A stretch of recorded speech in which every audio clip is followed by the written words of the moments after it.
1996 की बात है माता जी। हम जगन्नाथपुरी गए तो एक बंगाली महात्मा ने हमको सब जगह घुमाया। तो टीवी उस समय सब जगह आई नहीं थी, कहीं कहीं टीवी आ गई थी। तो जगन्नाथपुरी में एक दुकान पर टीवी लगी थी, उसमें क्रिकेट मैच चल रहा था, बड़ी भीड़ थी। रोड पर लोग खड़े होकर देख रहे थे क्योंकि सबके घरों में टीवी थी नहीं उस समय। तो हमने उनसे पूछा, बंगाली महात्मा से, गौड़िया संत थे, हमने कहा कि इतनी भीड़ क्यों लगी है? तो वो बोले बंगला भाषा में, इटा किया चे, ये क्या है? तो हमने कहा कि क्या है? आगे बढ़े, मैंने कहा देखते हैं क्या है। तो टीवी चल रही, मैंने कहा टीवी है ना बाबा, टीवी ना। तो क्या है? एटा बोका बॉक्स आचे। क्या बोले वो बंगाली महात्मा?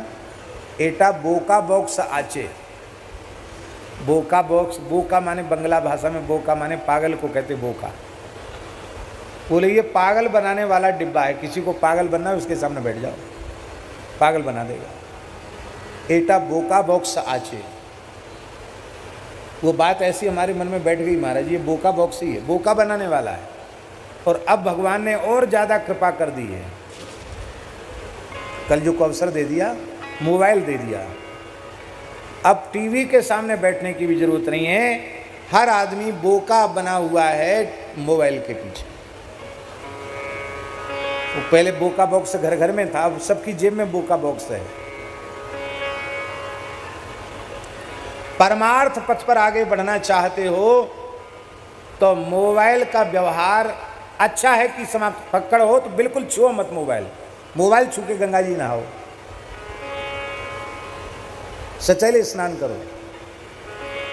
यदि कोई आगे पीछे कोई साधन तुम्हारे नहीं है, कोई प्रपंच नहीं है, तो अब आजकल कहते प्रपंच में चीज जरूरी है, तो अत्यंत अत्यंत आवश्यक हो उतना उपयोग करो। हमेशा हाथ में लिए मत डोलो। आपके जो जुड़े हुए परिकर उनसे भी कह दो, भाई हम 1 घंटे इस पर उपलब्ध रहेंगे, रात्रि में 8 से 9 या इतने बजे तक। उतने ही समय हम खोलेंगे, उतने समय खोलेंगे नहीं। हमारे एक संत हैं, बहुत अच्छे संत हैं, स्वामी श्री त्रिभुवन दास जी महाराज। वो खुद चाहेंगे, अब पूछेंगे तो हमेशा कोई शास्त्र की बात ही पूछेंगे। सत्संग इधर उधर संसार की चर्चा तो उनके है ही नहीं। किसी विषय पर चर्चा करनी होगी तो वो स्वयं अपना मोबाइल खोल के चालू करके, अब वो हमको किसी न किसी माध्यम से बात हो जाएगी। और नहीं तो वो कहते आपको फोन लगाना हो तो रात्रि को 9 से 10 के बीच में ही आप कर सकते हैं, क्योंकि 1 घंटे के अतिरिक्त 23 घंटे हमारा फोन बंद रहता है। उसमें भी संसार की चर्चा नहीं, शास्त्र संबंधी चर्चा हो तो सुनेंगे, और नहीं तो हरिओम हरिओम कह के बंद कर देंगे। सुनेंगे नहीं दुनिया की चर्चा, हरिओम कह के बंद कर देंगे।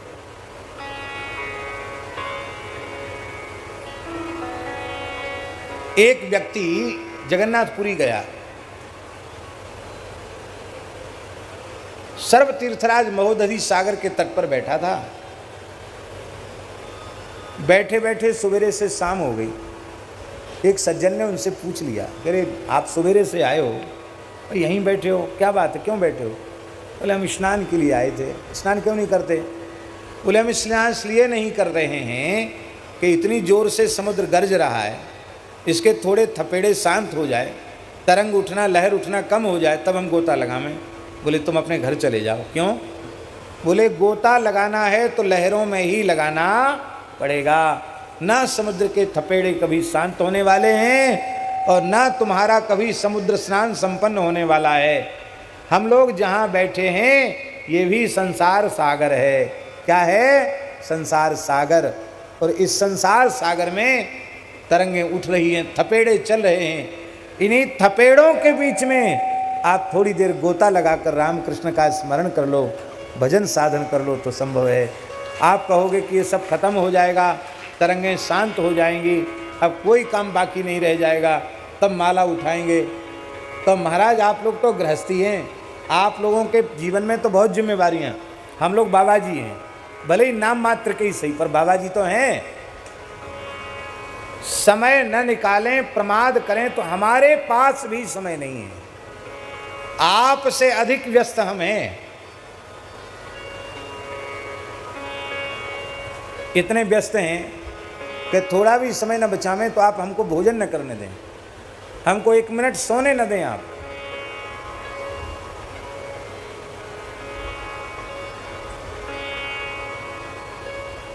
हो गया काम। 24 घंटे भी कम पड़ जाएंगे संसार के व्यवहार में महाराज जी। कितना व्यवहार करेंगे? एक आदमी कितनों से व्यवहार करेगा? इसलिए भैया, कोई हो मनुष्य मात्र, इन्हीं परिस्थितियों में रहकर भजन करना पड़ेगा, इन्हीं परिस्थितियों में रहकर साधन करना पड़ेगा, और इसी संसार में, इसी जीवन में, इसी शरीर से अपना परम कल्याण करना पड़ेगा। और नहीं तो एक क्षत्रिय परिवार की घटना है। किसान आदमी था और घटना भी 3-4 साल पुरानी घटना होगी। हम जानकर जिले का नाम और गांव का नाम नहीं ले रहे। उसकी लड़की विधवा हो गई, नई उम्र में विधवा हो गई, कोई संतान नहीं हुई, विधवा हो गई। विधवा लड़की बाप के घर पे ही रह रही थी। अच्छे घरों में तो ऐसी परंपरा नहीं विधवा विवाह की।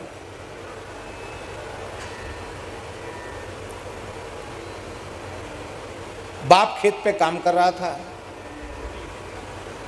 ट्यूबवेल चलाते हैं, खेती का काम था।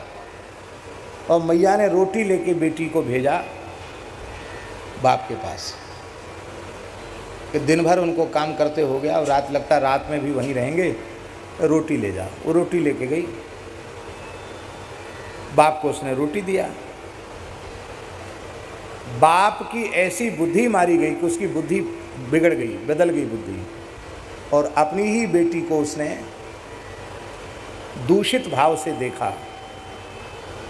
तो बेटी ने कहा कि मैं विधवा हूँ, आपकी बेटी हूँ, और 1.5 साल मुझे विधवा हुआ है, और आप पिताजी क्या आपकी बुद्धि मारी गई? उस दुष्ट ने एक नहीं सुनी, बलवान बलिष्ठ आदमी था, अपनी ही बेटी को पकड़ लिया। बेटी ने कहा कि हे प्रभु, मैं आपकी शरण में हूँ, आपने द्रौपदी की लाज बचाई, आज इस दुष्ट से मेरी लाज बचाओ। पर कामातुराणाम न भयम न लज्जा। उसने एक नहीं सुनी, बेटी को पटक लिया। तो बेटी ने कहा कि अब जैसी भगवान की इच्छा, लाइट तो बंद कर दो, पटक तो तुमने लिया है, पर कोठरी में लाइट जल रही है, लाइट तो बंद कर दो। तो उस दुष्ट ने कहा ठीक है, लाइट बंद कर देते। आप सब जानते हैं बोर्ड होता प्लास्टिक का होता है, स्विच भी प्लास्टिक का ही होता है, पर प्लास्टिक के स्विच पर हाथ रखने से उसको करंट लगा, और ऐसा करंट लगा कि तत्काल वहीं मर गया। बेटी की लाज भगवान ने बचाई और उसकी माँ आ गई। दृश्य विचित्र दृश्य था। बेटी ने रोते हुए कहा कि करंट लगने से मरा। करंट कैसे लगा? तो प्लास्टिक के बोर्ड को छुआ, बिजली बंद करने, लाइट बंद करने के लिए बोर्ड को छुआ, लाइट बंद करने के लिए बोर्ड को छुआ, और लाइट तो क्या बंद हुई, उसके जीवन की का तत्काल भी परिणाम सामने उपस्थित होता है। इसलिए भैया, पाप से बहुत बचने की आवश्यकता है। इसके लिए जीवन साधनामय होना चाहिए। आहार की शुद्धि बहुत जरूरी है। आहार की शुद्धि से, क्योंकि हमारे मन का जो निर्माण है वो अन्न से होता है, और जैसा खाए अन्न वैसा होवे मन, जैसा पिए पानी वैसी बोले बानी। पंजाब का पानी पीने वाले पंजाबी बोलते हैं, गुजरात का पानी पीने वाले गुजराती बोलते हैं, और बुंदेलखंड का पानी पीने वाले बुंदेली बोलते हैं। इसलिए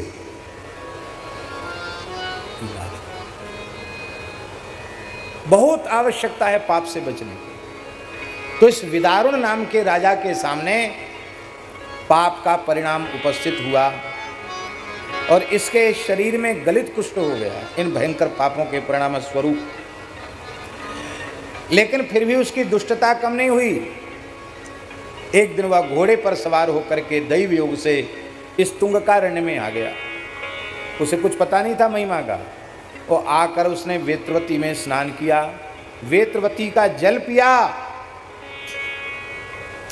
आखेटक समायुक्त स्वयं कुष्ठी सुरेश्वरी महापापा दयन जातो ब्राह्मणा नांच निंदनात्। वृथावादी दुरात्मा गोशास्त्राणाम प्रदूषका, ये बात लिखी है पद्म पुराण में। गोशास्त्रस्य प्रदूषका नहीं लिखा है, गोशास्त्राणाम प्रदूषका। गोशास्त्रों का प्रदूषक था वो पिताजी। इसका आशय है गोशास्त्राणाम में बहुवचन है। उस काल में गो महिमा को समझाने वाले अनेकों शास्त्र इस धरती पर थे। वो गो शास्त्रों को दूषित करने वाला था, गो शास्त्रों का विरोधी था। उसने घोड़े से उतरकर स्नान किया, जल पिया और जल पीने मात्र से उसकी बुद्धि निर्मल हो गई। भगवान विष्णु में उसकी भक्ति उत्पन्न हो गई वेत्रवती का जल पीते ही। विष्णु भक्ति समुत्पन्ना तदा तस्य सुरेश्वरी ततः प्रवृत्ति कालेन स्नानम वै कृतवान सदा। तब से उसने निश्चय कर लिया कि हम रोज वेत्रवती में स्नान करेंगे। अब तो वो नित्य स्नान करने लग गया। कुष्ठ तो दूर हो ही गया था और फिर जब विष्णु भगवान का भक्त हो गया तो अनेकों यज्ञ उसने किए, ब्राह्मणों को खूब विपुल दक्षिणाएं दी और अंत में वो वैकुंठ का अधिकारी हुआ, विदारुण नाम का राजा। इति ज्ञात्वा तु भो देवी वेत्रवत्याम विशेषतः स्नानं कुर्वन्ति ये विप्रास्ते मुक्ता नगनंदनी। इसलिए हे पार्वती, जो वेत्रवती में स्नान करते हैं वे मुक्त हो जाते हैं, संसार चक्र से छूट जाते हैं। राजन्यो वाथ वैश्यो वा शूद्रो वा सुर सत्तमे। ब्राह्मण हो, क्षत्रिय हो, वैश्य हो, शूद्र हो, जो भी स्नान करेगा वेत्रवती में, यत्र स्नानम प्रकुर्वन्ति ते मुक्ताः पाप बंधनात्, वे संपूर्ण पाप बंधन से मुक्त हो जाते हैं। कोई पूरे कार्तिक भर ओरछा में रह करके वेत्रवती में स्नान कर ले अथवा पूरे माघ मास में रह करके वेत्रवती में स्नान कर ले तो संपूर्ण बंधनों से मुक्त होकर विष्णु लोक का अधिकारी हो जाता है। सरिताम संगमे स्नात्वा मुच्यते देवी किल्बिषात् साबरमत्या समम यत्र तस्या संगा प्रदर्शिते। जिस स्थान पर साबरमती और वेत्रवती का संगम है उस पर स्नान करने से ब्रह्महत्या जैसे भयंकर पाप भी तत्काल नष्ट हो जाते हैं। ये साबरमती नदी कौन है ऋचार्या जी? जामुनी नदी, जिसको आजकल यहाँ लोग कहते हैं जामुन के वृक्ष अधिक हैं, उसी जामुनी को पद्म पुराण में साबरमती कहा गया है। तो जामुनी और साबरमती का संगम, वेत्रवती और साबरमती जामुनी का जहाँ संगम है वहाँ स्नान करने से तत्र स्नात्वा विशेषेण मुच्यते ब्रह्महा सदा, ब्रह्म हत्यारा भी मुक्त हो जाता है। और खेटकम नगरम दिव्यम स्वर्ग रूपम तुबानघे। कहते ब्रह्मा जी ने भी इस तीर्थ में निवास किया है और अनेक योगों का निर्माण किया है। इसलिए उन योगों में स्नान करने से, जैसे आज भी योग है ना, सोमवती अमावस्या का योग है, इस योग में स्नान करने वाले व्यक्ति का पुनर्जन्म नहीं होता है। बोलो भक्तवत्सल भगवान की जय। सा द्वितीया स्मृता गंगा कलौ देवी विशेषतः ये नरा सुखमिच्छन्ति धनमिच्छन्ति ये नरा। जो कलयुग में, यह कलयुग में वेत्रवती दूसरी गंगा है। जब गंगा जी इस धरती को त्याग देंगी उस समय भी वेत्रवती गंगा ही गंगा के रूप में लोगों को लाभ प्रदान करेगी। जो मानव धन चाहते हैं वो वेत्रवती की कृपा से धनवान हो जाएंगे, पुत्र चाहते हैं वो पुत्रवान हो जाएंगे, यश चाहते हैं वो यशस्वी हो जाएंगे और जो कुछ नहीं चाहते हैं वो मोक्ष को प्राप्त कर लेंगे। ऐसी महाराज जी इसकी महिमा है। भोग मोक्ष स्वर्ग जो चाहो सब मिल जाएगा। इह लोके सुखम भुक्त्वा यान्ति विष्णु सनातनम। महाराज जी लिखा है इसकी प्रत्येक शिला हरिहर के समान है। इसकी शिला शालिग्राम शिला के तुल्य है, वेत्रवती की शिला। जलहरी में रख दो तो शिव जी हो गए, और बिना जलहरी के रख दो तो शालिग्राम जी हो गए। इतनी महिमा वेत्रवती की है। सूर्यवंश चंद्रवंश के राजा इसमें आकर उन्होंने स्नान किया, बड़े बड़े यज्ञ किए और मोक्ष को प्राप्त हो गए। दर्शनात् धरते दुखम, ये दर्शन से दुख का नाश करती है। स्पर्शान मानसम यगम, स्पर्श से मानसी पाप को भी नष्ट करती है।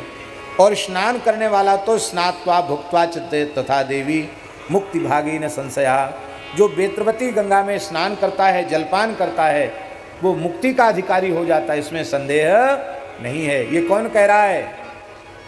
भगवान शंकर पार्वती जी से कह रहे हैं। अब सुनो, स्नानात् जपात् तथा होमात् अनंत फलमश्नुते। स्नान करे, जप करे, हवन करे, यज्ञ करे, उसका अनंत फल यहाँ प्राप्त हो जाता है।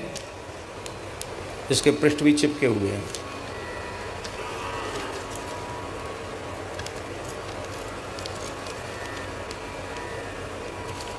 काशी में कोई जाए, ये भोले बाबा कह रहे हैं, हम नहीं कह रहे हैं, तो काशीपुराधीश्वर हैं और काशीपुराधीश्वरी से बोल रहे हैं, अन्नपूर्णा से बोल रहे हैं। क्या बोले? काशी में जाकर चांद्रायण व्रत करे। अब चांद्रायण व्रत में कितना समय लगेगा? 1 महीने का व्रत है ना चांद्रायण, 1 महीने चांद्रायण व्रत करे। उससे जिस पुण्य की प्राप्ति होती है वह पुण्य एक बार वेत्रवती गंगा में स्नान करने मात्र से प्राप्त हो जाता है। गत्वा वाराणसी तीर्थम भक्त्या चांद्रायणम चरेत तत्र गत्वा महत्पुण्यम तत्पुण्यम सुरसत्तमे। वेत्रवत्याम विशेषेण पंचत्वम यदि गच्छति सवै चतुर्भुजो भूत्वा याति विष्णु परम पदम। वेत्रवती के तट पर किसी की मृत्यु हो जाए तो चतुर्भुज रूप होकर विष्णु के परम पद को प्राप्त करता है। पृथिव्याम यानि तीर्थानि ये देवा पितरस्तथा ते सर्वे च वसंती वेत्रवत्याम सुरेश्वरी। पृथ्वी पर जितने देवता हैं, जितने ऋषि हैं, पितर हैं, तीर्थ हैं, वे सबके सब वेत्रवती के पवित्र जल में निवास करते हैं। शंकर जी ने अंत में कहते ना, कलम तोड़ के लिख दिया। अंत में शंकर जी कह रहे हैं कि मन्यत बहुनोक्तेनो भूयो भूयो वरानने वेत्रवत्या समम तीर्थम पृथिव्याम न सनातने। और मैं अधिक बार बार क्या कहूँ, हे देवी पार्वती, वेत्रवती के समान तीर्थ इस धरती पर दूसरा नहीं है। इसलिए मैं महादेव, भगवान नारायण और ब्रह्मा जी, देवता, परम ऋषि, ये सबके सब वेत्रवती के जल में निवास करते हैं। अहम विष्णुस्तथा ब्रह्मा देवाश्च परमर्षया तिष्ठन्ति देवता सर्वे वेत्रवत्याम महेश्वरी। कितनी बार नहाना चाहिए वेतवा में? इसमें लिखा है एक कालम द्विकालम व त्रिकालं च विशेषता। 1 बार नहाओ, 2 बार नहाओ, 3 बार नहाओ। त्रिकाल स्नान करो तब तो क्या कहना। स्नानं कुर्वन्ति ये तत्र ते वै मुक्ता न संशयः। इति श्री पाद्मे महापुराणे पंचाशत्सहस्र्यां संहितायाम उत्तरखंडे वेत्रवती महात्म्ये 34,000-शततमोऽध्यायः। श्री सीतारामचंद्रार्पणमस्तु। नारायण नारायण नारायण नारायण। इतनी महिमा है बेतवा की। और आप लोग पुष्य नक्षत्र में लोग 100-100 किलोमीटर तक पैदल चल के आते हैं और आने के बाद इसी वेत्रवती में ब्रुश करते, दातुन करते हैं और खा करके थूक देते हैं, नाक छिनक देते हैं और वहीं डोलडाल चले जाते हैं, वहीं शौच कर देते हैं। ऐसा लिखा है, तीर्थों में जाकर जो इस प्रकार का काम करते हैं उनको ब्रह्म हत्या के जैसा पाप लगता है। इसलिए भैया हमारी हाथ जोड़ के प्रार्थना है, हम भी वेत्रवती स्नान करते हैं लेकिन पहले यहाँ बढ़िया से स्नान कर लेते हैं, उसके बाद वहाँ स्नान करने जाते हैं। अपवित्र शरीर को तीर्थ में नहीं डुबोना चाहिए। वहाँ तेल सावन तो बिल्कुल नहीं लगाना चाहिए। न तेल लगाओ, न सावन लगाओ, न गंदे कपड़े धो, न सर्फ के कपड़े धो। ये तो बड़ी पवित्र नदी है और ये जल इतना इसका साफ है, नहीं तो महाराज नीचे तक एक एक कण दिखता है यहाँ। जर्मन से एक दल आया था सरकार वैज्ञानिकों का, उसने भारतवर्ष की नदियों की गुणवत्ता का परीक्षण किया। तो 3 नदियों को पीने योग्य घोषित किया जर्मन की कंपनी में। महाराज जी, सरयू जी का जल पीने योग्य है, जर्मन की कंपनी ने कहा। नर्मदा जी का जल पीने योग्य है, जर्मन की कंपनी ने कहा। और बेत्रवती का जल पीने योग्य है, ये कंपनी ने कहा। और आपको सुनकर आश्चर्य होगा, गुणवत्ता की दृष्टि से बेत्रवती का जल सबसे माने उनके मशीनी परीक्षण में बेत्रवती का जल सबसे अधिक गुणकारी सिद्ध हुआ। ये विशेष बात है। अब बांध बन गए हैं, बीच बीच में पानी रोक देते तो यहाँ बिल्कुल पानी खत्म हो जाता, कम हो जाता। तो यहाँ के क्षेत्र के लोगों को मिलकर ऐसा प्रयास करना चाहिए, दबाव बनाना चाहिए जो भी शासन में बैठे हुए लोग हैं उनके ऊपर, कि कम से कम ओरछा बुंदेलखंड की अयोध्या है तो यहाँ 12 मास जल लबालब भरा हुआ बेत्रवती में होना ही चाहिए। यहाँ जल की कमी नहीं, इसलिए सरकार को जो प्रबंध करना वो सरकार करे, लेकिन ये बहुत ज़रूरी है।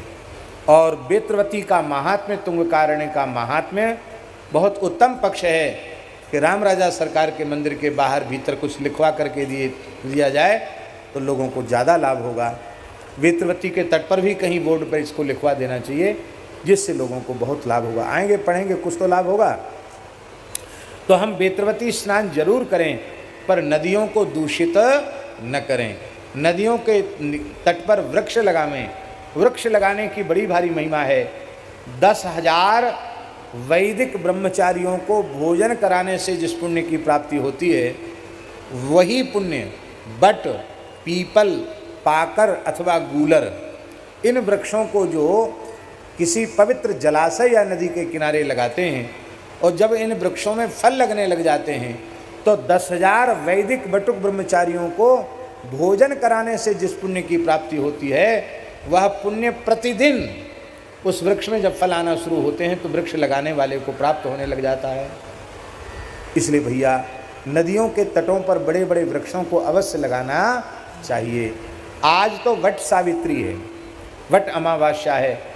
आज के दिन वट का स्पर्श, वट का पूजन, वट की परिक्रमा बड़ी महत्वपूर्ण है। आज वट सावित्री व्रत करके महासती सावित्री ने अपने पति सत्यवान के प्राणों को यमराज से लौटा करके आज के दिन सावित्री लाई थी। महासती सावित्री, बोलो महासती सावित्री देवी की जय। तब से ये वट सावित्री व्रत आरंभ हुआ। माताएं अपने पति के दीर्घायुष्य की कामना से इसका व्रत करती हैं और सभी को व्रत करना चाहिए, उनके अभीष्ट की पूर्ति होती है। आज सुरभि ओरछा गौशाला में भी एक वट वृक्ष का स्थापन हुआ है। जब मदन मोहन दास जी प्रवचन कर रहे थे, उसमें दास ने सामने एक सुरभि सावित्री वट की स्थापना की है। अब ये बहुत विशाल जब होगा तो गोवंश तो सुखपूर्वक इसकी छाया में रहेगा ही, और पक्षियों को भी इसके फलों की भिक्षा प्राप्त होने लगेगी। तो भैया ऐसे पवित्र पर्वों पर वृक्ष अवश्य लगाना चाहिए। और महाराज जी, हम लोगों को नियम बना लेना चाहिए कि हम प्रत्येक उत्सव को उसकी स्मृति को चिरस्थायी बनाने के लिए उत्सव की स्मृति में हम वृक्ष जरूर लगाएं। बच्चे का जन्म हो तो, विवाह हो तो, विवाह की वर्षगांठ हो तो, पिता आदि का अंतिम संस्कार के बाद उनका जो भोज आदि हो, अंतिम उत्सव हो उस समय भी, अथवा यज्ञ हो उस समय, कथा हो उस समय, वृक्ष जरूर लगाना चाहिए। और उस पर पट्टिका भी लगानी चाहिए कि अमुक संसंवत में अमुक उत्सव की स्मृति में ये लगाया गया, जिससे लोगों को वृक्ष लगाने की प्रेरणा प्राप्त हो। वृक्ष लगाना ये बहुत पुण्य का कार्य है। बोलो भक्तवत्सल भगवान की जय। अब इधर उधर की ये सब बात कहने में समय बहुत चला गया, अब कथा कैसे होगी। चलो जो भी समय बचा है उसको हम लोग सार्थक करते हैं। आप लोग ऊपर बैठ जाओ, कुर्सी बैठ जाओ।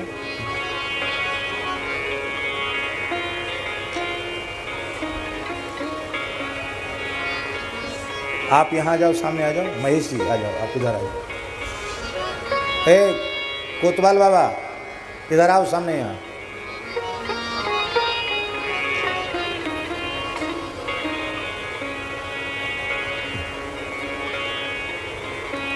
श्री वृंदावन बिहारी लाल की जय।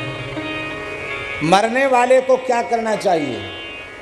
जो नितराम म्रियमाण है उसको क्या करना चाहिए? जो मृत्यु की ओर अग्रसर हो रहा है उसको क्या करना चाहिए? अब देखो, जितने शरीरधारी हैं, देहधारी हैं, वे सबके सब मृत्यु की ओर बढ़ रहे हैं। समस्त देहधारी निरंतर मृत्यु की ओर अग्रसर हो रहे हैं। इसलिए यह प्रश्न केवल राजर्षि परीक्षित का प्रश्न नहीं है, यह प्रश्न संसार के जितने शरीरधारी हैं सबका प्रश्न है।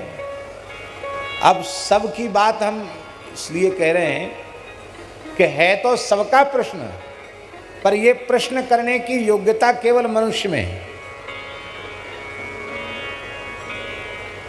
तो कीट पतंग पशु पक्षियों का भी प्रश्न है, पर उनको यह ज्ञान नहीं कि हम मरने वाले हैं। हम मरने वाले भी हैं और हमें क्या करना चाहिए, ये विचार करने की सामर्थ्य केवल मनुष्य में है। इसलिए गोस्वामी जी ने कहा, खाने पीने का हित अनहित तो पशु पक्षी भी जानते हैं। आप जहरीली चीज खा सकते धोखे से, बंदर नहीं खाएगा। बंदर सूंघ के फेंक देगा, उसको नहीं खाएगा। पशुओं को ज्ञान होता कि ये चीज खाने योग्य नहीं है। हित अनहित पशु पक्षी जाना, मानुष तन गुण ज्ञान निधाना।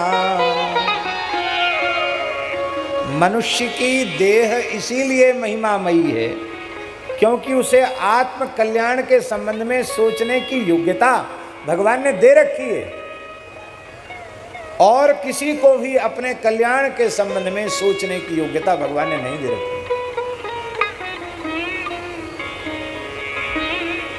है। यदि ईमानदारी से मनुष्य है तो 5 प्रश्न उसके जीवन में उठने ही चाहिए, और इन 5 प्रश्नों का समाधान उसके जीवन में मिलना चाहिए।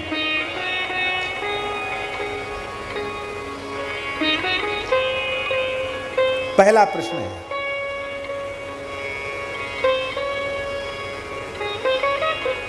हमारा प्राप्य क्या है? आप हमारी भाषा समझ रहे कि नहीं? हमारा प्राप्य क्या है? प्राप्य माने प्राप्ति के योग्य। हमारी मंजिल क्या है? हमारा लक्ष्य क्या है? हमको क्या प्राप्त करना चाहिए? क्या पाने के लिए हमको भगवान ने मनुष्य का देह दिया? तो पहला प्रश्न यह है कि हमारा प्राप्य क्या है।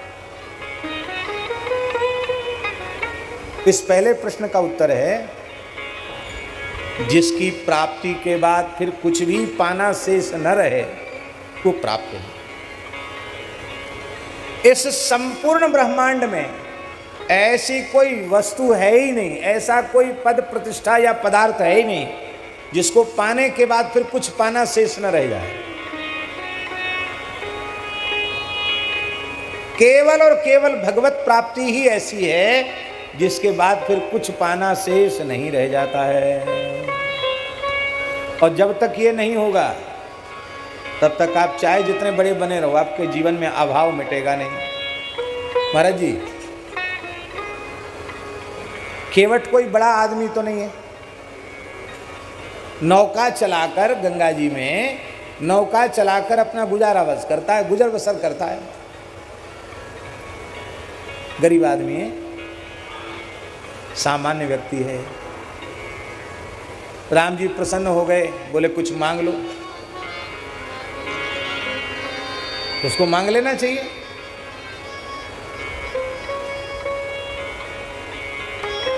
जो केवल प्रणाम करने वाले को लंका दे सकते हैं, वो इतना प्रेम से चरण धोने वाले को क्या नहीं दे सकते थे, और वे आग्रह कर रहे हैं पर नहीं कछु केवट ले। रामायणी जी, राम जी कह रहे ले वो कहता हमको नहीं चाहिए। ये है फल भगवत प्राप्ति का। क्या कह रहा केवट? स्वामी जी पढ़ा लिखा नहीं है, निरक्षर भट्टाचार्य है, और वो क्या कह रहा है?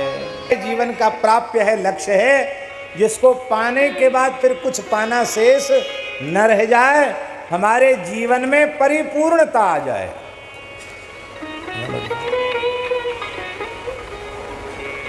जिसको पाने के बाद हमारे जीवन में परिपूर्णता आ जाए।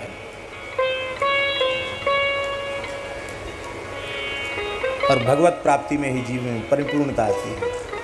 देखो एक रहस्य की बात है,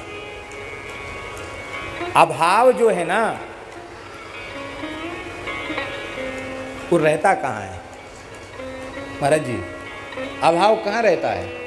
अभाव प्रकृति में रहता है। अभाव सदा प्रकृति में रहता है। केवल और केवल परब्रह्म परमात्मा ही ऐसा है जो समस्त प्रकार के अभावों से सर्वथा विनिर्मुक्त है। हमारे श्री ठाकुर जी श्री जी में अभाव नाम की चीज नहीं है। क्यों? वो स्वयं ही भाव रूप है, तो वहां अभाव कहां से आया? अभाव वहां नहीं, क्योंकि पूर्णमदः पूर्णमिदं पूर्णात् पूर्णमुदच्यते पूर्णस्य पूर्णमादाय पूर्णमेवावशिष्यते। जब तक हमारी स्थिति प्रकृति में रहेगी तब तक जीवन में पूर्णता नहीं आएगी। प्रकृति क्या है? शरीर संसार। शरीर संसार में जब तक चित्त की वृत्ति लगी हुई है तब तक हमारे जीवन में पूर्णता नहीं आएगी। अब फूटी कौड़ी हमारे पास न हो और भगवान में चित्त की वृत्ति लग जाए, भगवान में चित्त की वृत्ति लग जाए तो कोई अभाव रहेगा नहीं। अभी हम कुछ समय पहले नर्मदा किनारे गए थे, बिल्कुल नर्मदा जी के तट पर। मदन बाबा थे, साथ में नहीं थे। बुरास गए थे तब थे, आप नहीं थे, बुरास में नहीं थे।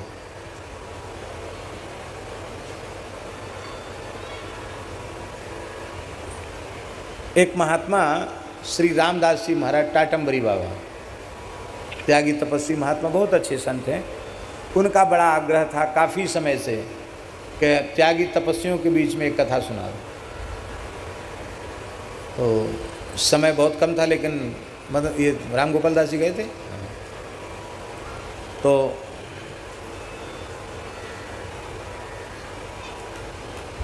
गंगादास जी को कहा था कि थोड़ा देखे आना। ये गए देखने। उन्होंने वहाँ से फ़ोन किया, बोले गुरुजी महात्मा लोग तो मैदान में पड़े हैं, नर्मदा जी के किनारे 200-300 साधु पड़े हैं, ऊपर छाया भी नहीं है, ठंड का समय है, ऊपर छाया भी नहीं है। और यहाँ तो गुरुजी कोई व्यवस्था, ऐसा लग ही नहीं रहा कि यहाँ कथा होनी है। कथा जैसा कुछ नहीं लग रहा है यहाँ। ओ महाराज त्यागी तपस्वी 250-300 महात्मा ऐसे ही पड़े। बाद में छप्पर बनाया लोगों ने वहाँ। तो बोले कि कैसे कथा होगी? मैंने कहा भाई देखो, संत को समय दिया हुआ, कथा तो होनी है। अब हम कहें कि वहाँ व्यवस्था नहीं तो हम नहीं जाएंगे, ठीक नहीं, हम तो जाएंगे, हम भी पड़े रहेंगे वहीं, और क्या कथा सुनाएंगे।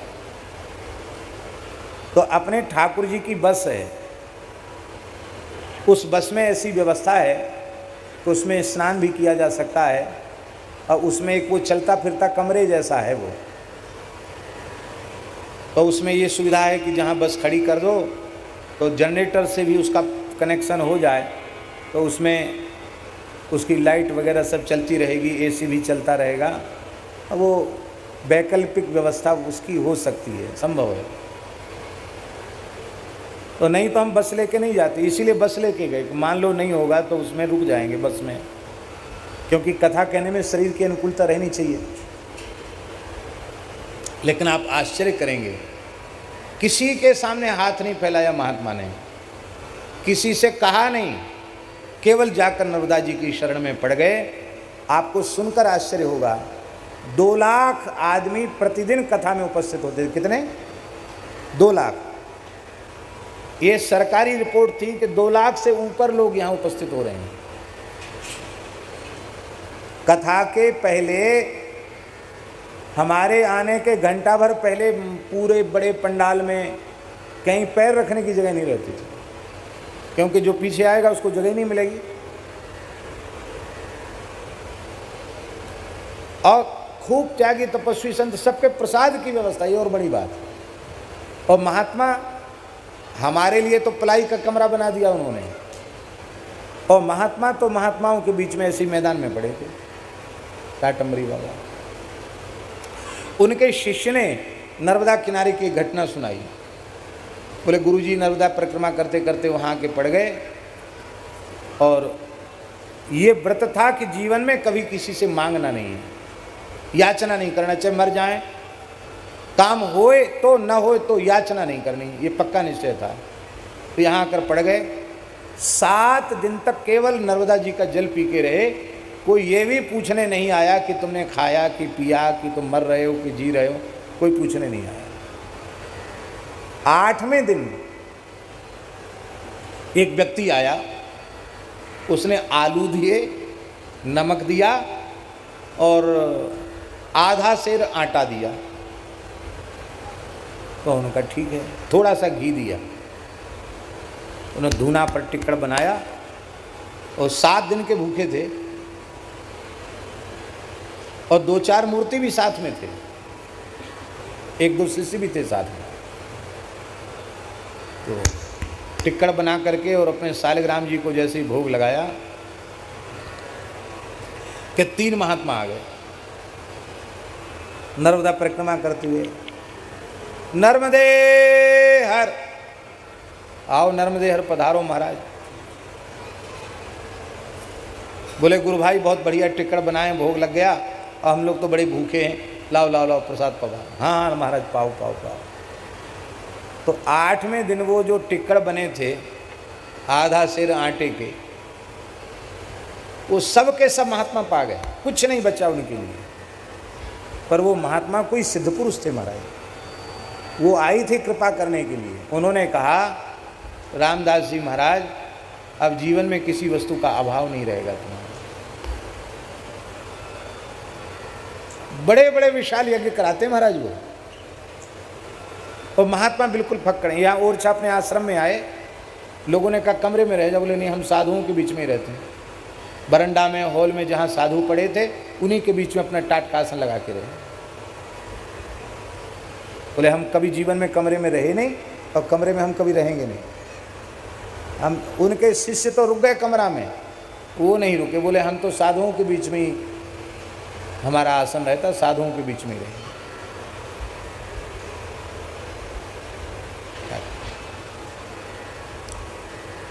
जब तक हमारे चित्त की स्थिति शरीर में या संसार में है तब तक हमारे जीवन में अभाव है। जिस दिन हमारे चित्त की स्थिति परिपूर्ण परमात्मा में हो जाएगी, उनके नाम में, उनके रूप में, उनकी लीला में हमारी चित्त की स्थिति हो जाएगी, अथवा उनके दिव्य धाम श्री वृंदावन, श्री चित्रकूट में हमारी वृत्ति रमण करने लग जाएगी, फिर किसी वस्तु का अभाव नहीं रह जाएगा। फिर तो नृपति द्वार ठाड़े रहे, दर्शन आशा जासुकी,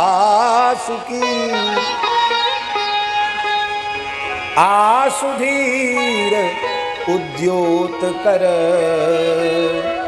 रसिक छाप हरिदास की। फिर कोई अभाव नहीं रह जाएगा। देखो एक सिद्धांत की बात बता रहे हैं। बंधन है किसका नाम? संकल्प का ही नाम बंधन है। किसका नाम है बंधन? संकल्प का ही नाम बंधन है। संकल्प रहित होकर क्रिया करने वाला जीवन मुक्त है। मदन मोहन जी, संकल्प रहित हो जाओ। हे नाथ, ये तन मन प्राण सर्वस्व आपका है, हम आपकी वस्तु हैं।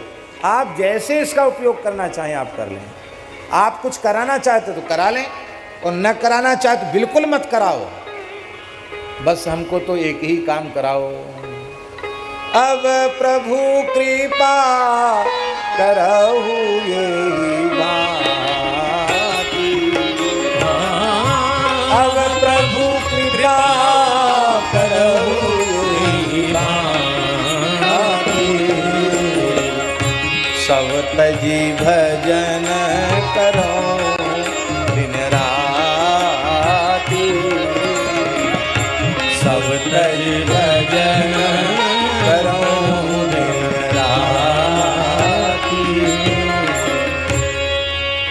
एक महात्मा से भगवान ने कहा कि तुम अकाल पीड़ितों को देखकर रो रहे हो, यदि तुम संकल्प करो तो सबको अन्न मिलने लग जाएगा। ऐसी परिस्थिति आपके सामने आवे और भगवान आपसे कहें तो आप क्या कहोगे? आप कहेंगे हाँ ठीक है, हमारे संकल्प से यदि सबको अन्न मिलता तो करो। पर महात्मा बड़े चतुर थे। महात्मा ने कहा कि हम आपका संकल्प कमजोर पड़ गया जो हम संकल्प करें। आप कह दो कि हमारे संकल्प में अब शक्ति नहीं रही, अब हम सत्य संकल्प नहीं है, ऐसी घोषणा कर दो आप। वेद तो आपको सत्य संकल्प कहते हैं, फिर हम सामान्य जीव हैं, हमको संकल्प के फेर में डालकर बांधना क्यों चाहते हैं? हम रो सकते हैं दुखी प्राणियों के दुख को देखकर, भूखी गायों को देखकर रो सकते हैं, गायों पर अत्याचार देखकर रो सकते हैं, लेकिन हम संकल्प कुछ नहीं कर सकते। संकल्प तो आपको करना पड़ेगा। आपके संकल्प में कमी है क्या? और हम बिल्कुल सत्य कह रहे हैं, इसमें लेस मात्र आप अन्यथा बात मत लेना। व्यवहार की भाषा में कहा जाता है कि हमारा ये विचार है, हमारा ये विचार है, ये कहा जाता है, सच्ची बात है। लेकिन ईमानदारी से सच्ची बात ये है कि जो कुछ हो रहा है उसमें हम कहीं से कहीं तक कुछ भी नहीं है, कहीं से कहीं तक कुछ भी नहीं है। बिल्कुल ईमानदारी की बात है। गायों के बीच में बैठकर बोल रहा हूं, जीवन में जो कुछ हो रहा है वह केवल हरिगुरु संतों की कृपा से हो रहा है। अपना संकल्प तो अपना पेट भरने लायक भी नहीं है। कहां से हो रहा है? केवल भगवान की कृपा से हो रहा है। तो हम करने लग जाएं कि हमारे द्वारा हो रहा, हम संकल्प कर रहे हैं, तो उतने ये बात केवल मन में आते ही हमारे भीतर की सुख शांति समाप्त हो जाएगी। जो कुछ भगवत कृपा से आनंद की अनुभूति होती है वो समाप्त हो जाएगी। संकल्प बंधन है, संकल्प रहित होकर के काम। आचार्य जी, इस परमार्थ के पथ पर चलने के लिए दो चीजें बहुत जरूरी हैं, एक निष्काम वृत्ति और एक निसंकल्प स्थिति। फिर से सुन लें, निष्काम वृत्ति और निसंकल्प स्थिति। बस ये दो चीजें हरिगुरु संतों की कृपा से जीवन में आ जाएं तो फिर प्रतिपल प्रतिक्षण जीव भगवान की ओर बढ़ेगा। तो ये प्रश्न का समाधान हमारे जीवन में होना चाहिए। दूसरा,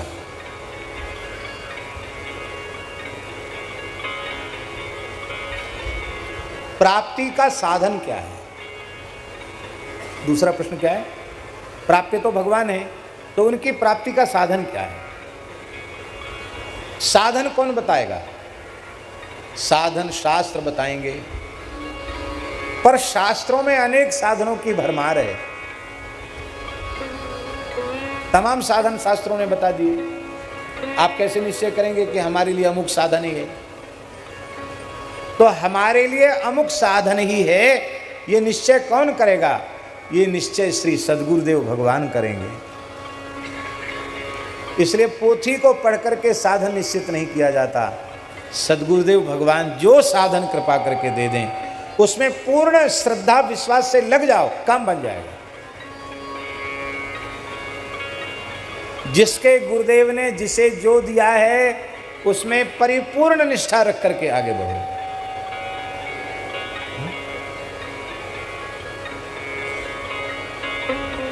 वहीं से सब कुछ मिल जाने वाला है।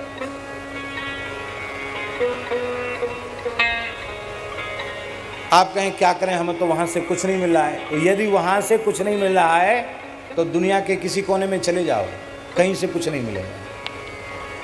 जहां से मिलना था वहां से कुछ नहीं मिला तो वो कहीं चले जाओ, कहीं से कुछ नहीं मिलने वाला है। ये भी कभी अपने मन में आरोप नहीं लगाना कि हमारे गुरुजी ने तो हमको क्या दिया, हम तो ये चाहते थे, हमको ये दे दिया। नहीं, बिल्कुल नहीं। पीपाजी महाराज की साखी है, भी मीठी है। और निर्गुण, बोले निर्गुण कौन दे इसको बासी, निर्गुण कड़ुओ नीम। पर पीपाजी कहते नहीं, आपके गुरुजी ने आपको जो दे दिया हो, निर्गुण की साधना दी है तो निर्गुण, सगुण की साधना दी है तो सगुण, जो आपको उपासना दी उसमें दृढ़ हो जाओ, वहीं से आगे बढ़ जाओगे। और ये भेद भेद के लिए नहीं है, ये एकनिष्ठ होकर साधन करने की पद्धतियां हैं। लक्ष्य पर पहुंचने के बाद भेद रहित हो जाता है। उस परात्पर परतत्व पर पहुंचा हुआ व्यक्ति फिर उसके चित्त में भेद रहता नहीं है। ये भेद तभी तक रहता जब तक प्राप्ति नहीं हुई, प्राप्ति के बाद भेद खत्म। तो प्राप्ति का उपाय क्या है? ज्ञान है कि कर्म है कि भक्ति है, क्या है? जो गुरुजी दे दें। महाराज जी शिव संहिता नामक ग्रंथ में लिखा है कि शिष्य राजयोग का अधिकारी है, कि नाद योग का अधिकारी है, कि लय योग का अधिकारी है, कि हठ योग का अधिकारी है, कि मंत्र योग का अधिकारी है, कि भक्ति योग का अधिकारी है, कि ज्ञान योग का अधिकारी है, कि सांख्य योग का अधिकारी है। ये निश्चय साधक कभी नहीं कर सकता। ये निश्चय सद्गुरु ही करते हैं कि किस लायक है।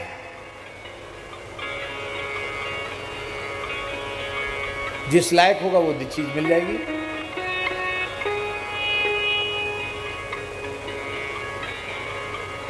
एक साधक को हमने अपने गुरुजनों से प्राप्त कोई बात थी, हमने बताई, अच्छा साधक मानकर बताई, और वो आए तो उन्होंने कहा कि हम तो विक्षिप्त जैसे हो रहे हैं, हम तो साधन में हमको कुछ दिन तो मन लगा और अब हमको कुछ बहुत विक्षिप्त जैसी स्थिति हो रही है।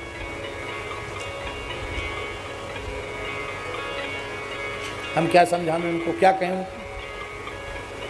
हमने कहा आप पढ़ते क्या हैं? बोले मैं योग वासिष्ठ पढ़ता हूँ, ये पढ़ता हूँ, वो पढ़ता हूँ। तो ठीक है, पर आप पढ़ के ही आपको साधन करना तो पढ़ के कर लो। अरे हमारे गुरुजनों ने हमको कृपा पूर्वक जो दिया था वो हमने तुमको अधिकारी मान कर दिया, और उसमें तो तुम लग नहीं रहे हो, और तुमको लगना है तमाम ग्रंथों में तो लगो, फिर विक्षेप ही आएगा और क्या होगा।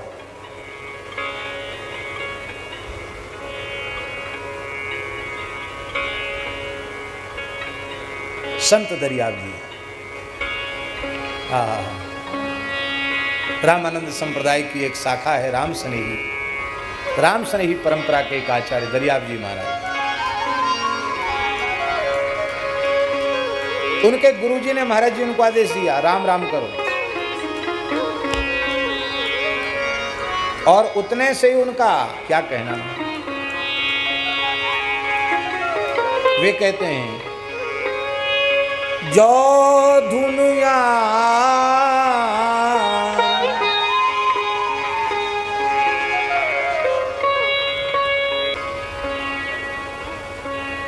हरिगुरु संतों के चरणों में जिनकी अगाध श्रद्धा नहीं है, ऐसे लोगों का संग ही विरोधी है। देह गेह में आसक्त पुरुषों के कुसंग के कारण अब तक भगवान नहीं मिले। इसलिए साधक को, साधु को देह गेह के में आसक्त पुरुषों का संग नहीं करना चाहिए। कथा के बीच में बैठ जाओ, उसमें जो आ जाए सुनने चले जाओ। हमेशा उनके बीच में घिर के रहोगे तो कभी न कभी अपने जैसा बना ही देंगे।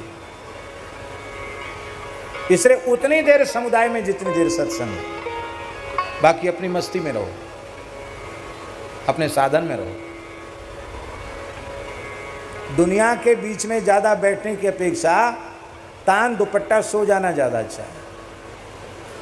ये केवल संसार को ही भीतर घुसाएंगे, इनके पास दूसरी चीज है ही नहीं।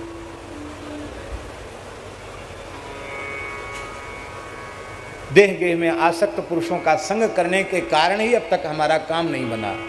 हरिगुरु संतों से विमुख हैं, उनका संग करने के कारण हमारा काम नहीं। ये प्राप्ति के विरोधी। कितने प्रश्न हो गए? प्राप्य, प्राप्ति का साधन है, कितने हो गए? और प्राप्ति के विरोधी 3 हो गए। चौथा है प्राप्ता कौन है? प्राप्ता माने प्राप्त करने वाला। ये चरम फल मिले ऐसी योग्यता वाला कौन है? तो ऐसी योग्यता वाला केवल और केवल मनुष्य है, दूसरे में ये योग्यता नहीं।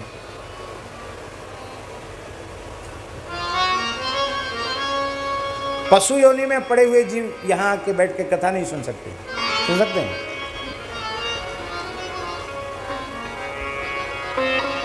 यहां लाकर उनको खड़ा भी कर दो तो अपना न्यार खाएंगे, रोमंथ करेंगे और जो उनका मन आए सो करेंगे। उनको कथा से क्या लेने देना? यह केवल और केवल मनुष्य को योग्यता भगवान ने दे रखी है। इसीलिए हम आपको क्या कहें, देवताओं का शरीर पुण्यमय है।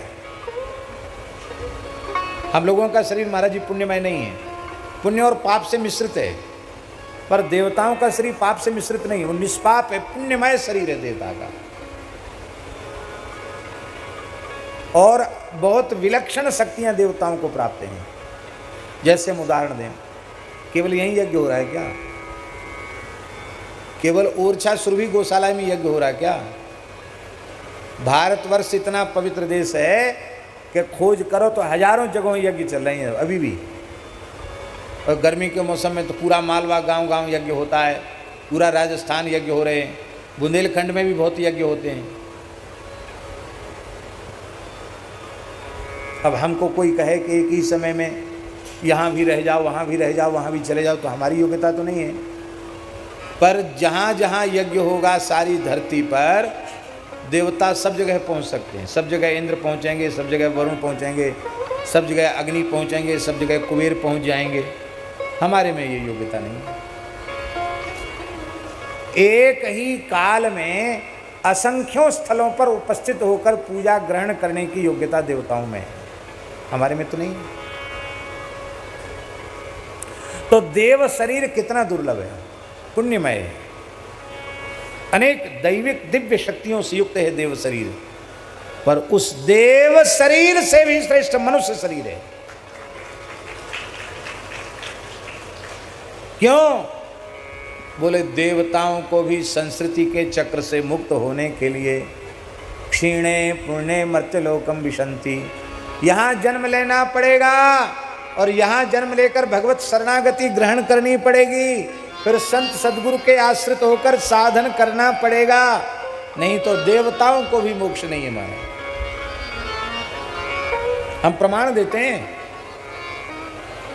नलकुवर मणिग्रीव देवता की योनि के हैं, यमलार्जुन देवी योनि में है महाराज जी। और ब्रजवास मिला, साक्षात भगवान श्री कृष्ण का दर्शन मिला। और वे गए कहाँ लौट के? कहाँ गए? अलकापुरी चले गए, फिर से कुबेर के पुत्र के रूप में प्रतिष्ठित हो गए। न गोलोक गए, न वैकुंठ गए, न साकेत गए। क्यों नहीं गए भाई?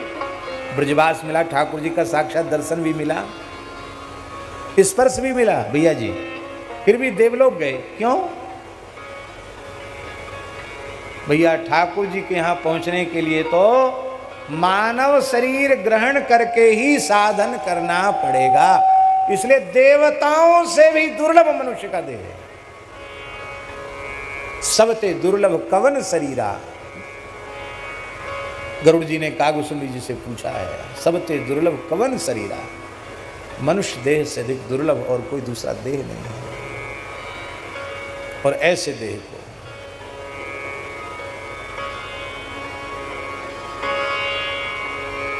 नर तन पाए विषय मन दे, नर तन पाए विषय मन दे, पलटी सुधा 63 विसले, पलटी सुधा 63 विसले, पलटी सुधा 63 विसले, ही पलटी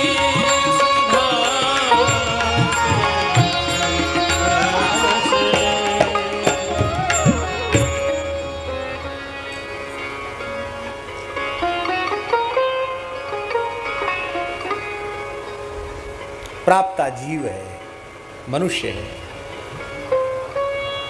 हम प्राप्ता हैं। प्राप्ता माने प्राप्ति का अधिकार हमको भगवान ने दिया है।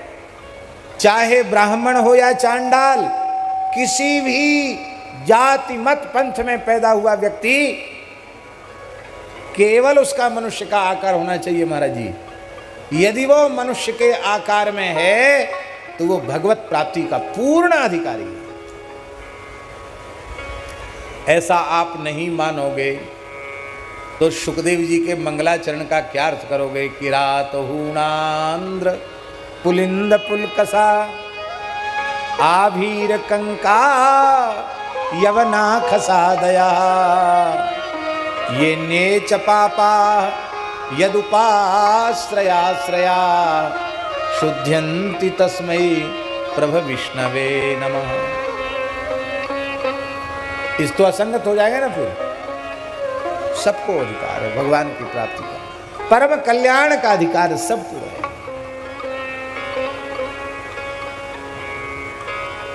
कितने हो गए? 4। 5वां प्रश्न है, प्राप्ति का फल क्या है? फल का ज्ञान होना बहुत जरूरी है।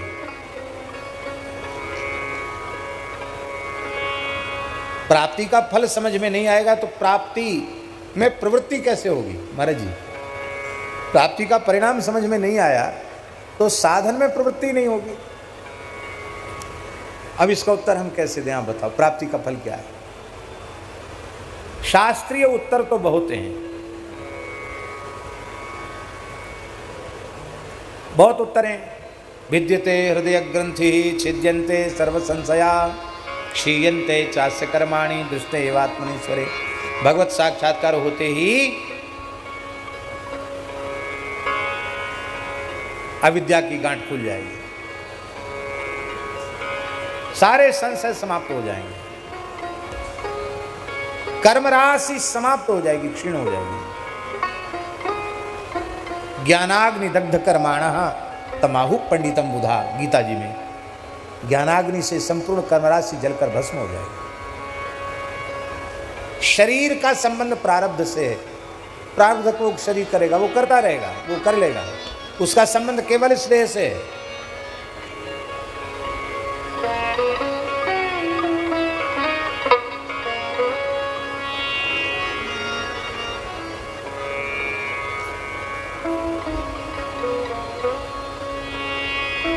ये तो है ही है। अब हम जो कहना चाहते हैं उसको सुनो, बहुत ध्यान से सुनो। जिनको भगवान की प्राप्ति हो चुकी है उनका जीवन देख लो, और जिनको भगवान नहीं मिले उनका जीवन देख लो, और फिर निर्णय कर लो। श्री ध्रुव जी, प्रहलाद जी, विभीषण जी, अम्बरीश जी, सबरी जी, केवट जी, गृधराज जटायु जी हैं, ब्रज के गोप गोपी, उद्धव जी, पांडव, द्रौपदी जी, कुंती जी, श्री तुलसीदास जी, सूरदास जी, मीराबाई, नरसिंह मेहता, श्री स्वामी हरिदास जी, श्री हरिवंश जी, श्री हरिराम व्यास जी, श्री मलुकदास जी, महारानी कुंवर गणेश बाई, महाराजा मधुकर साहब,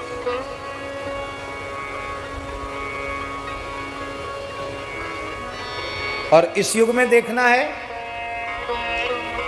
तो जिन संतों को हमने देखा है उनकी बात हम कह रहे हैं, जिनका दर्शन हमें हुआ है। परम श्रद्धेय स्वामी श्री शरणानंद सरस्वती जी महाराज, बरुआ सागर वाले स्वामी, भगवत प्राप्त संत का जीवन कैसा होता हमने आंखों से देखा है। पूज्य सदगुरुदेव श्री भक्तमाली जी महाराज, पूज्य श्री पहाड़ी बाबा जी महाराज, पूज्य पंडित श्री जगन्नाथ प्रसाद भक्तमाली जी महाराज, पूज्य श्री मथुरा दास जी भक्तमाली जी महाराज, पूज्य श्रीमद रामहर्षण दास जी महाराज अयोध्या वाले,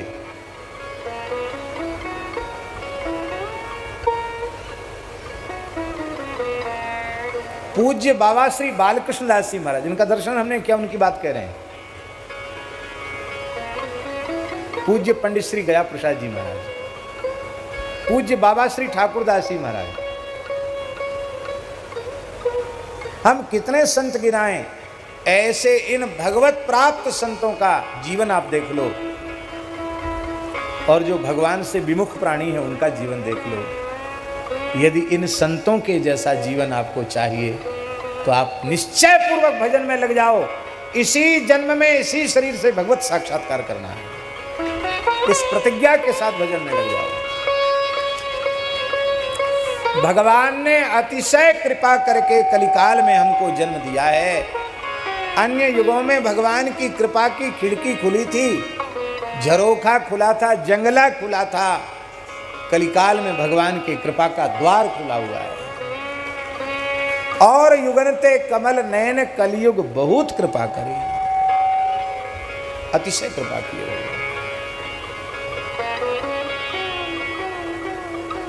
आप देख लो संतों का जीवन कैसा होता है।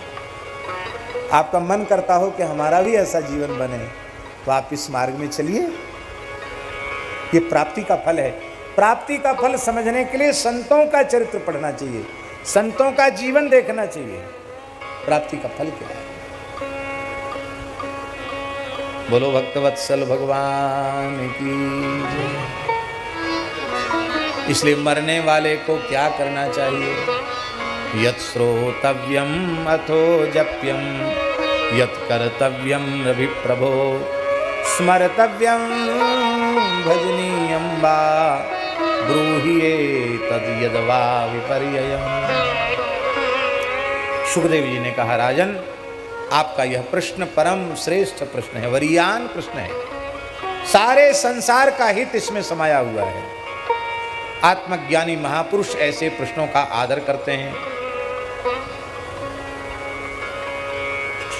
हजारों बात कहने सुनने की हैं विषयी पुरुषों के लिए, और वे बातें केवल कहने सुनने तक ही सीमित रह जाती हैं।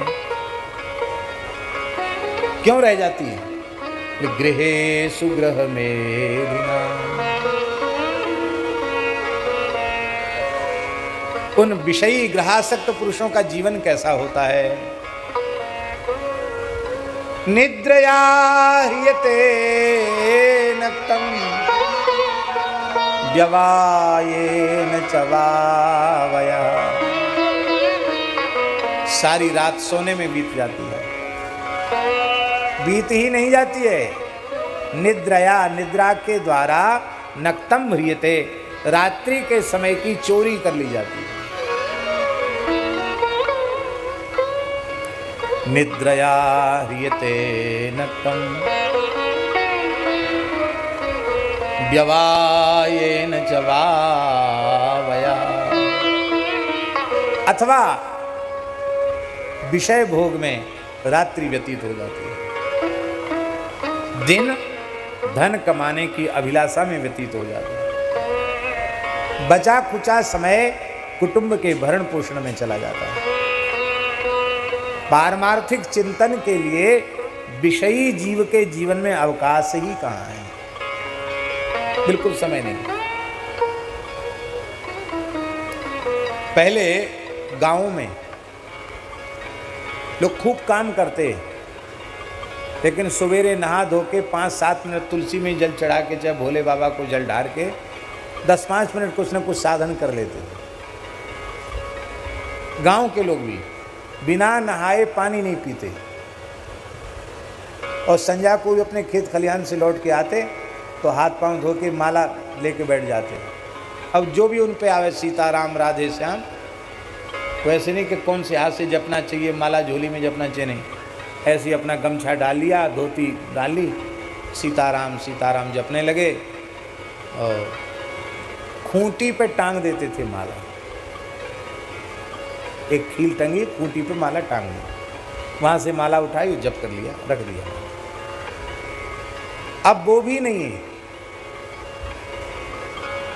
सायंकाल प्रातःकाल भी बैठकर हम थोड़ी देर साधन करें, अब ये बात भी समाप्त हो रही है धीरे धीरे।